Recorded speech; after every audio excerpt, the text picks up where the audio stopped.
Hey everyone. So today I decided to do a video on addiction. Now I think nowadays addiction,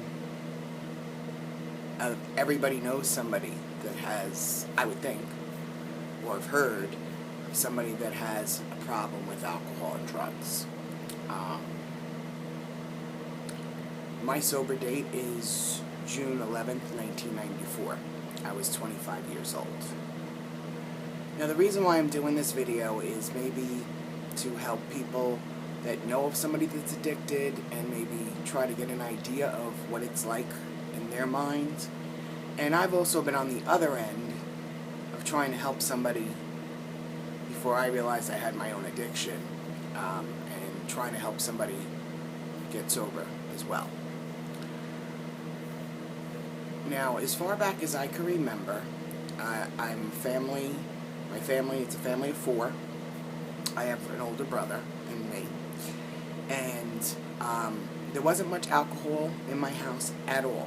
But the disease of addiction had affected my mother's father and her brother, and also affected my father's sister, his 2 sisters. So I didn't see much drinking going on, and if people brought alcohol to the house when there was a party, you know, if they brought beer, it would sit in the fridge for years, you know. I didn't see much of it. But as far back as I can remember, for myself, I always felt different. I always thought differently and felt differently.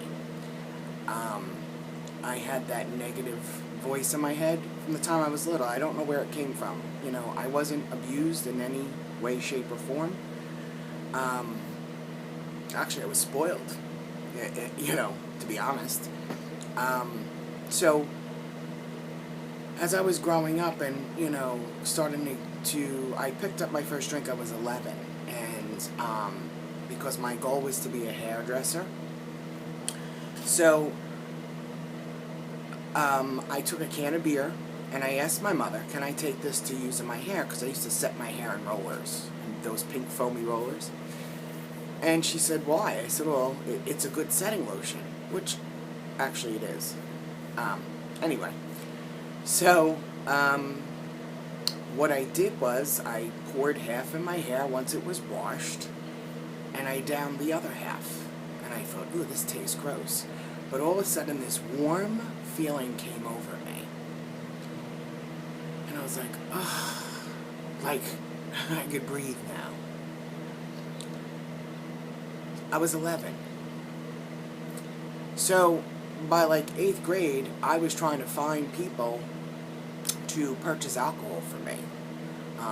Especially like graduation. And, you know, my thought of an alcoholic was somebody that drank every day, or it was the bum on the street, you know, with the brown paper bag. That was my thinking of an alcoholic. And a drug addict was somebody that used drugs every day and, you know, didn't work and didn't have a job. That's what my thinking was, my perception of it was. So, you know, throughout high school, I had no self-esteem whatsoever, no self-worth. I hated myself. I was dumb, I was fat, I was ugly, I was hideous, I was horrible. And, you know, why would anybody want me? Why would anybody love me? This is all of, I don't know where these thoughts came from, but this is what I thought of myself. And I used to compare myself to the other girls in high school and say, oh, if I was only skinny like her, I'd be happy. Or if I only had the body like her, I'd be happy. So, I found that when I drank, those thoughts weren't in my head anymore. I was friendly, I was funny, I was flirty. You know, I felt like I was Marilyn Monroe, you know. But really, in all reality, I was a person that had no self-esteem. I had a lot of self-hatred towards myself. I was very fearful of a lot of things in life. And when I used alcohol, like, those went away temporarily. And I didn't know any other way to deal with that except to drink. Now, in high school, I drank on weekends, partied, and all my friends partied like I did. But when I look back on my drinking, I think I can remember, if you remember Boone's Farm wine,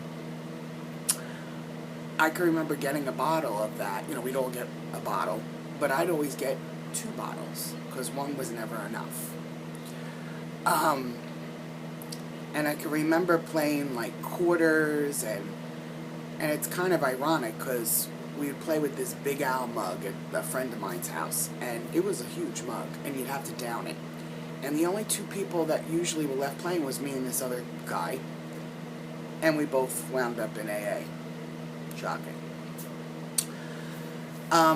So at the end of high school, I met somebody and started dating him, and he really wasn't much of a drinker. He was epileptic, so he really couldn't drink, but he did on occasion. But he would say to me every so often, when you drink a lot. Now, I did not drink every day, and I did not use drugs every day. But it seemed like every time I picked up a drink, I couldn't stop. And I didn't want to stop. So, when I was with him, I really didn't drink too much. Like, the first year, because I was with him for 3.5 years, the first year, we'd party a little bit, but then the other 2.5 years, I drank a handful of times. Didn't think about it, didn't miss it. But he broke up with me the August before my 21st birthday. And I became like a bat out of hell. Now, from 21 to 25, in those 4 years, somewhere in there, I crossed the invisible line and really became addicted. I had started out with drugs. I started out smoking pot or, taking, somebody'd hand me something, okay, I'd take it. Just to not feel, I was never comfortable in my own skin, ever. So, when I was 22, I met a guy, and I thought he was, the greatest thing that ever happened. And my addiction slowly started to take off. I found cocaine, and I found that if I did cocaine and I drank, I could drink excessive amounts of alcohol and not get drunk. My brother used to joke with me and tell me I was searching for the eternal buzz. And I was. I wasn't a sloppy, fall-down drunk, and I didn't like that. I liked being in control, so to speak. So I basically, from 21 to 25, hung out with people. They partied like I did, but the problem was they also went on with their life. They stopped hanging out at the bar less, and then, were getting married, having families. And I did go to hairdressing school, but I did not take the board exam because I was afraid I'd fail. So instead of at least trying, fear stopped me from taking that. I did work in shops, though, prior to, because you can, once you get out of school. And I went to hairdressing school from 1986 to 1987. And then I worked a little bit in the hairdressing field, and I was like, no, that's not for me. And it really wasn't for me because I was afraid to take the state board because I'd fail, in my mind. So I had, a few different office jobs. My father would get me a job or whatever. And I remember the one job I had, I was probably like 22, and we got paid on Thursdays, and we were going out to celebrate. I got paid. And Friday morning, was out all night, went straight to work, and had a rolled up dollar bill left till next Thursday. And to me, it was fun. I was having a good time. In my mind, it wasn't serious. It wasn't hurting anybody. And so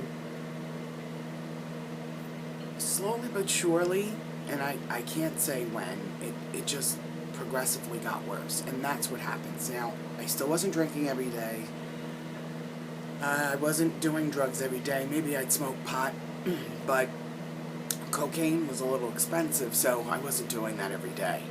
But when I was drinking, it got to the point where I had to have the cocaine, or then I didn't want to drink. Socially, I can never ever say I was a social drinker, ever. I was always drinking for effect. And there's nothing wrong with, there are people that have one or two drinks and then maybe they go to a wedding and they get buzzed or they, get drunk, but then they don't drink again till whenever, That wasn't me. I made sure my party lasted. As long as I had money in my pocket, until the money was all gone, and I was like devastated. I still wanted the party to continue. So I had moved out of my parents' house. I think I was about 22.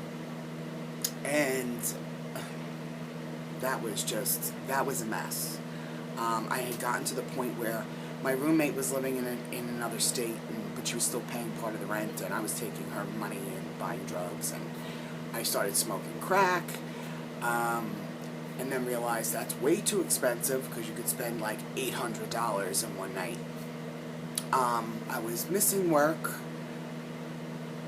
but not excessively, because I would go. Like Thursday, if I went out, I would go to work Friday, straight from being out. And I'd come home, my mother would say to me, you want to hoot with the owls, you got to scream with the eagles, like you're going to work. Like there was no staying home because I was out all night. So I'd go out, go to work, probably still drunk. I drank and drove. God help me. I never hurt anybody. But I never thought about it. I always thought I was okay. So, in the meantime, I had a child in my addiction. And I think, that of course slowed me down. But once I had him, a week later I was using again. Like, I didn't think twice about it. Because, see, I didn't think I had a problem because my son's father at the time had become addicted to heroin. So he was worse than me. He was my barometer. He had to use every day or he'd be sick. And I didn't use every day. I was under the assumption drug addicts use every day. Alcoholics drink every day. I don't do that, so I don't have a problem.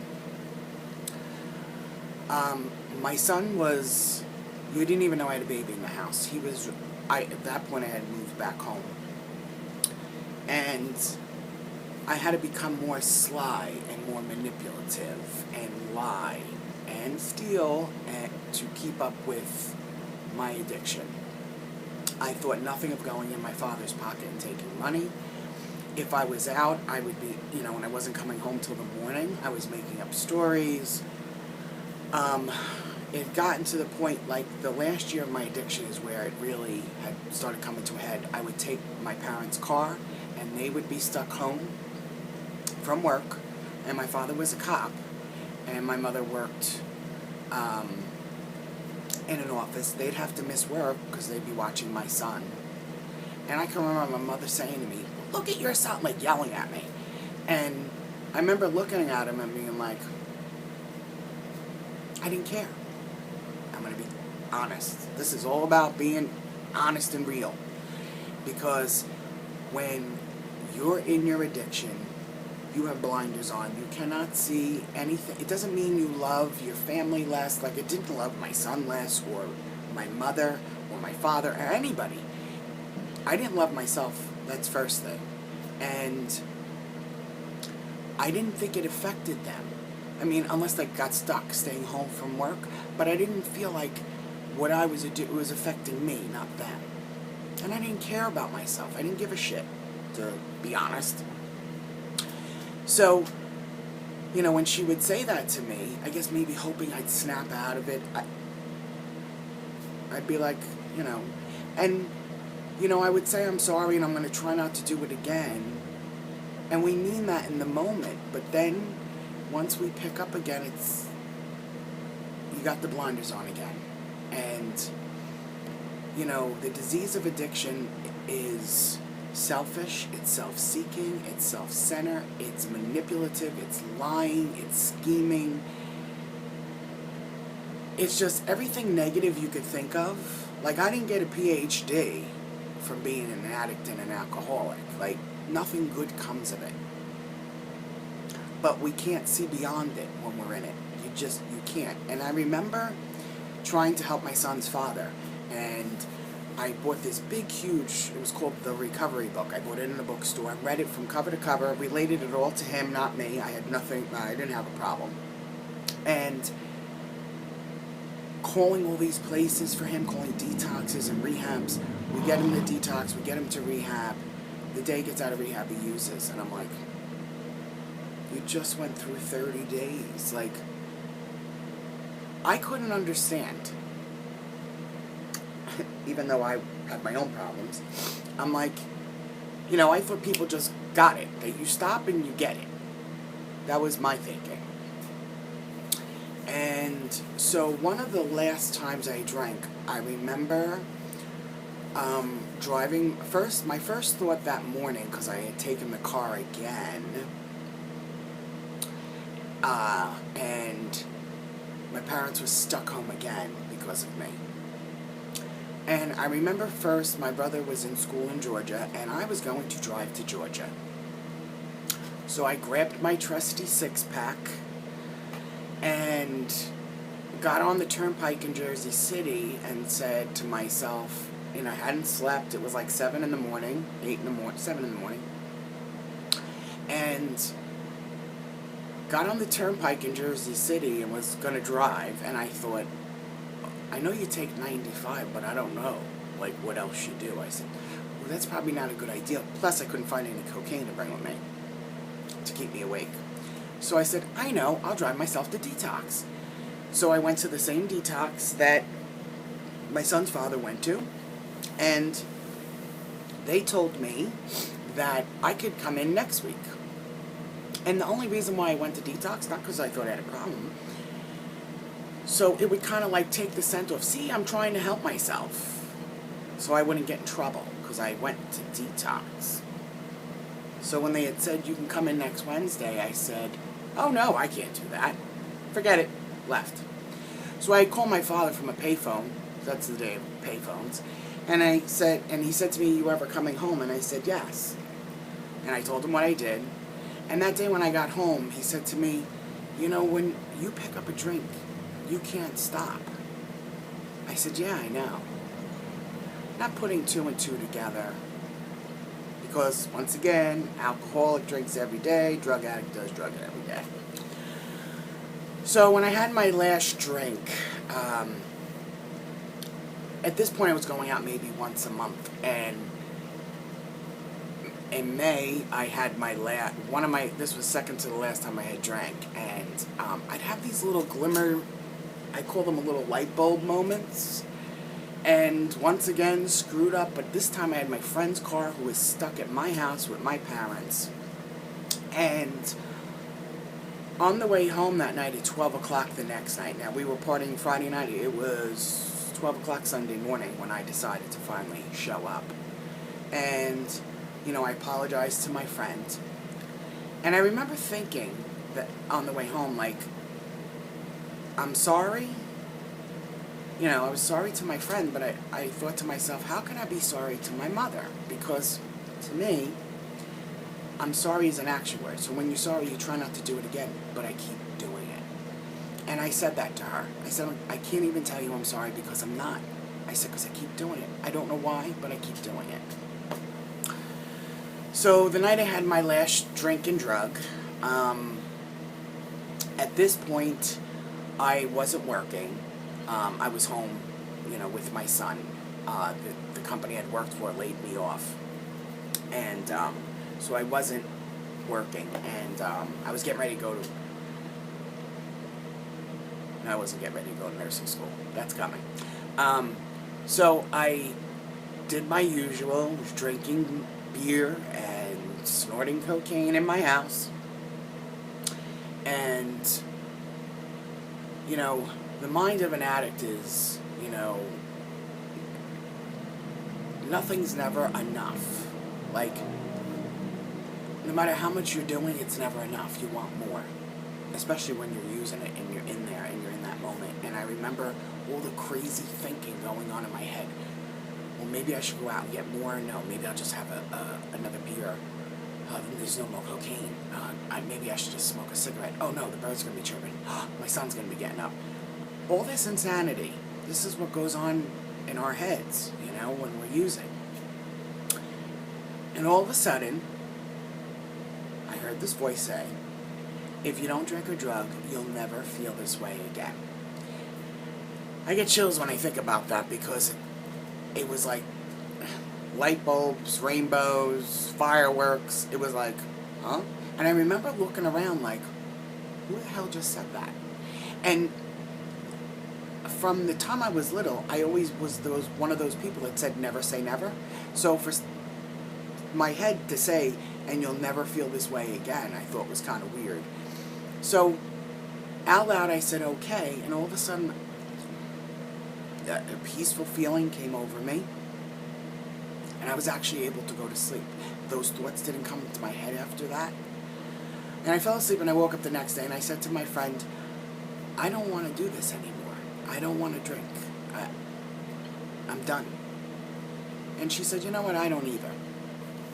So at this point, my son's father was in Florida, trying to help himself, and he was in a halfway house. So in August, I planned to go down and see him, and from that day, I hadn't drank or drugged or even thought about it, but I kind of thought like, well, what do you do now? Like, because I was so used to doing that.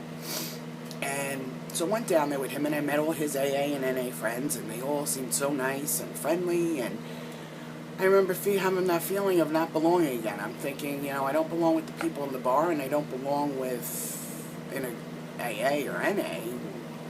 Where do I belong? Came home, and my friend, I was depressed, because my love of my life was in another state. And I didn't want to drink, though. Like, I knew drinking wasn't the answer. And she said, why don't you come to a meeting with me? And I said, all right. I don't have to say anything. She said, no, just come. Okay. Went to the meeting, and it was a speaker meeting, and the guy told part of my story. And we walked out of there, and she said to me, oh, what a coincidence. And she said, tell me you weren't meant to be there. And I said, there are no coincidences. I was meant to be here. So it's kind of funny because when I told my mother, I think I'm going to start going to meetings, right away she's like, oh no, you don't need to go to 7 meetings a week. And I'm thinking, like you wanted to rip my head off, with the way I was acting. And now you're telling me, no, you can't go to 7 meetings a week. So I decided to start going to 2 meetings, 1 meeting, 2 meetings a week. And I went to this one meeting, and it was in a place I used to hang out in, Jersey City. And I walked into the meeting, and I was totally shocked because I wondered where some people had gone to. Well, I found them at the meeting. It's kind of funny. So I started going in the meetings, and the desire to drink and drug, thank God, was lifted. Thank God. I'm going to touch a little bit on the God subject. I'm not looking to offend anybody. I was brought up Roman Catholic, went to 12 years of Catholic school. I was taught by some nuns that God was punishing. So I really didn't have a relationship with God, because if he's punishing, why would I want to even bother with him, And when bad things happened, I swore that was God punishing me. So in AA, they talk about God. It's not religious or anything. They just talk about God of your understanding. And that's in the 12 steps of AA. NA has 12 steps. Al-Anon has 12 steps. They're all very similar. And so I thought, I could have a God of my understanding? And I thought, well, my God would be like a friend of mine. And, you know, he would love me unconditional. He wouldn't punish me. And he'd be, you know, a great friend. And, you know, life would be good. And, you know, he'll listen to me and always be there for me. So that's the God of my understanding. And I will tell people, I have conversations with God. As if I'm talking to you right now. That's kind of how it is with the God of my understanding. Anyway, so started going to meetings, and in those 12 steps, I knew that, for me, the answers as to why I did what I did, I'd find out, and I wanted to. So, I started working the steps, and, you know, there's a step where you take your personal inventory, and so I took that and I realized, you know, I did what I did because I had a lot of low self-esteem. I had a ton of fear in my life. So I had to change. I had to change the way I thought.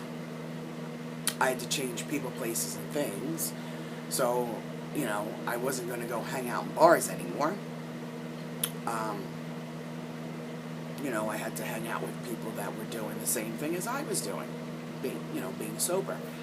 And so it was a lot of work on myself. You know, AA cannot help you with everything. And let me just put it out there. AA worked for me. Whatever works for you, whether it's therapy, whether it's church, whether it's just stopping and doing nothing, whatever works for you that you don't use anymore, you know, and not everybody likes meetings, and, you know, if therapy, because there are some things that AA can't help you with. And I'm a big believer in therapy, especially, you know, some people have some real big issues that really do need therapy. But anyway, so I did the work, and I also started reading books on self-esteem, and trying to change my thinking and that negative voice that would play in my head. I mean, just because I stopped drinking doesn't mean that voice, you know, went bye-bye. That voice was still there, and I had to really try to replace that voice with a positive voice. And it wasn't easy, you know. I have to say today, I rarely hear that voice. Rarely, you know. It took a lot of work, though. It's a lot of inner self-work. You know, things that you don't like about yourself that are negative, you know, trying to change. You try to do that on a daily basis. Change doesn't happen overnight. I got married the first time in recovery. I got married in 1999, and then had my middle son in 2000 and my daughter in 2001, planned it that way. But then the marriage started to unravel.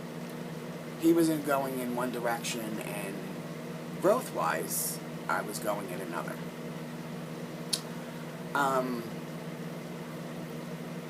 You know, I wasn't going to as many meetings, not that I wanted to drink or anything, but just to let you know, there is a host of meetings online, and that's what I would do. When I felt like I needed a meeting, I always talked to like a change in my attitude. My attitude was sucking that day. I'd jump online and go to a meeting. And eventually, I got divorced. It was amicable, so it wasn't sad or devastating, and because, you know, like, once you get sober, life isn't a whole, like, you know, rainbows and butterflies, and too bad it wasn't. You know, it's life on life's terms, meaning things are going to happen, and I have to learn how to deal with it sober.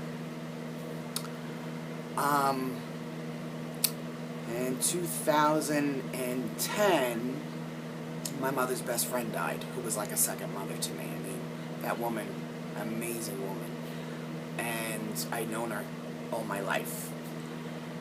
I was devastated by that, but I didn't drink or drug. I knew It was very painful, though. And then, a year and a few months later, my father died.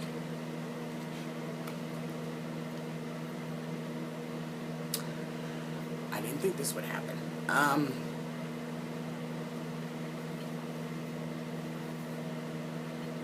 sorry. That was probably one of the most painful things, as you can see, even though it's been 3 years, that I had to go through.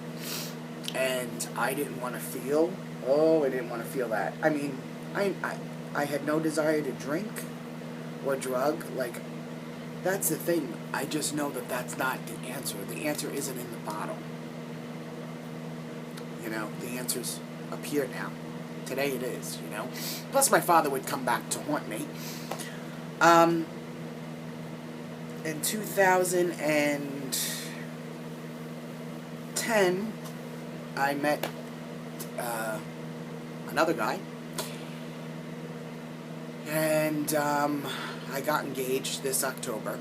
My father, thank God, met him before he passed away. Actually, Pete was with me at his bedside when my father was taking his last breaths. So I've been through some really good things, really, really good things, but also some not so good things. But that's life. And as an alcoholic or a drug addict, our first instinct usually is to go to what we think makes us feel better.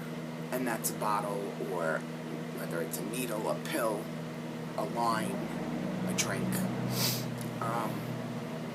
So we as addicts and alcoholics have to learn not to talk about how we feel, not stuff it.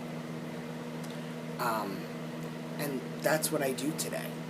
I'm not ashamed to come on here and let the world know that I am an alcoholic and a drug addict. I'm in recovery, and at a day at a time, because who knows what will happen tomorrow, but for today I am sober. And, you know, I constantly am working on myself to try to make me the best I can be. A few years ago, a friend of mine that I knew in my addiction and also in recovery, I hadn't seen him in years. And we went out after a meeting, and he said, you know, I have to tell you, you look so comfortable in your own skin.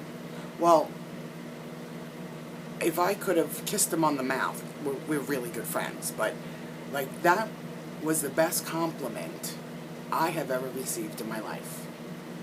Because I had worked so hard to finally get comfortable in my own skin.